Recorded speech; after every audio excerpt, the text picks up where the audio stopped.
అవన్నిటిని వదిలేసి కేవలం ఒక రాజధానికి సంబంధించిన ముఖ్యమైనటువంటి విషయాలను మాత్రమే ఇప్పుడు డిస్కస్ చేయడం జరుగుతుంది.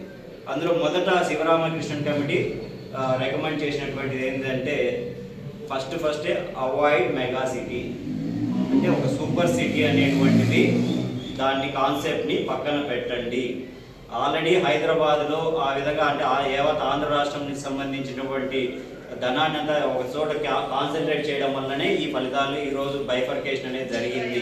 సో మళ్ళీ ఫ్యూచర్లో జరగకుండా ఉండాలంటే ఆ పద్ధతినే మానుకోండి, అంటే అవాయిడ్ సూపర్ సిటీ, అంటే సూపర్ సిటీ అనే కాన్సెప్టే వద్దు అని ఫస్ట్ రికమెండేషనే అది. దాని తర్వాత డీసెంట్రలైజేషన్, అంటే అభివృద్ధి అనేటువంటిది వికేంద్రీకరణ. ఒక ప్రాంతానికి అభివృద్ధి ఉండకూడదు. రాష్ట్రంలో ఉన్నటువంటి వివిధ ప్రాంతాలకు అడ్మినిస్ట్రేటివ్ కానీ లెజిస్లేచర్ కానీ దాని తర్వాత ఈ జ్యుడిషియరీ కానీ డిస్ట్రిబ్యూట్ చేసి అన్ని ప్రాంతాలను సమగ్ర అభివృద్ధికి తోడ్పడండి, అది సెకండ్ రికమెండేషన్.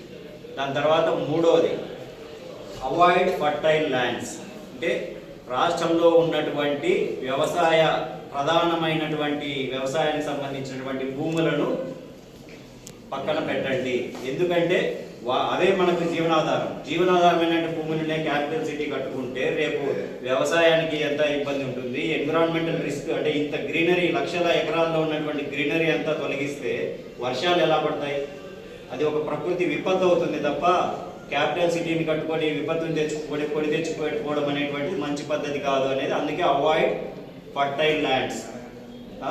దాని తర్వాత నెక్స్ట్ ఏం చెప్పినారు, చూస్ ఆల్టర్నేటివ్ లొకేషన్స్ అంటే గవర్నమెంట్కి ఎక్కడ ఎక్కువ భూములు ఉన్నాయి గవర్నమెంట్కి సంబంధించి, అదేవిధంగా తక్కువగా ఉన్నటువంటి ఫర్టైల్ ల్యాండ్స్, అవి వాళ్ళు సూచించిన ఏరియాలు వచ్చేసి న్యూజివీడ్ ఒక ఏరియా, దోర్నకొండ ఒక ఏరియా, ఇలాంటి ఏరియాల్లో ఆల్టర్నేటివ్ లొకేషన్స్ చూపించడం జరిగింది.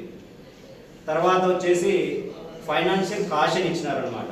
అంటే ఇట్లా సూపర్ సిటీ అనే కాన్సెప్ట్ తీసుకొని పోతే దానికి అవసరమయ్యే అప్పు ఖర్చు ఎంత, లక్షల కోట్ల అప్పు చేసుకుంటే ఆల్రెడీ బైఫర్కేషన్ అయ్యి ఆంధ్రప్రదేశ్ పరిస్థితి ఆర్థిక వ్యవస్థ అంతంత మాత్రమే ఉంది. ఇంత అప్పులు చేస్తే రేపు భావితరాల మీద పడే ఈ అప్పులన్నీ ఎవరు తీరుస్తారు? భావితరాలు ఎంత వెనకబడతాయి మిగతా ప్రాంతాలు? అందుకే ఫైనాన్షియల్ కాషన్ కూడా, అంటే చూసి ఖర్చు పెట్టండి. ఇంత మెగా సిటీ అనే కాన్సెప్ట్ పోతే మీరు ఖర్చు ఎక్కువ పెట్టాల్సి వస్తుంది, తర్వాత రాష్ట్రం అంతా ఇబ్బంది పాలవుతుంది అనేటువంటిది ఒక సజెషన్. దాని తర్వాత వచ్చేసి ఆల్రెడీ ఎగ్జిస్టింగ్ సిటీస్ని కన్సిడర్ చేసుకోమని చెప్పినారనమాట. ఆల్రెడీ ఎగ్జిస్టింగ్ సిటీస్ అంటే మన ఆంధ్రప్రదేశ్లో ఒక వంతు వరకు డెవలప్మెంట్ ఉన్నటువంటి వైజాగ్ కానీ, విజయవాడ కానీ, తిరుపతి, కర్నూలు ఇలాంటి ప్లేసెస్ని సెలెక్ట్ చేసుకోమని చెప్పిందనమాట. ఇంకా తర్వాత ఇంకా 7వ పాయింట్ కింద వస్తే మల్టీనోడల్ డెవలప్మెంటల్ క్యారిడార్స్. మల్టీనోడల్ డెవలప్మెంట్ అంటే ఇప్పుడు ఆల్రెడీ ప్రజెంట్ జరుగుతున్నటువంటి డిస్కషన్ దాని గురించే.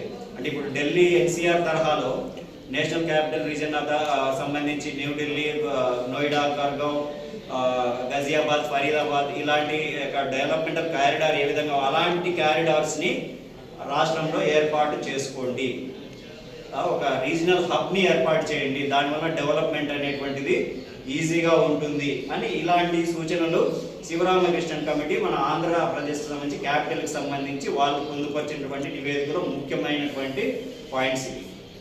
ఇందులో ఏ ఒక్క పాయింట్ అయినా మన చంద్రబాబు నాయుడు గారు ఫాలో అవుతూ ఉన్నారా?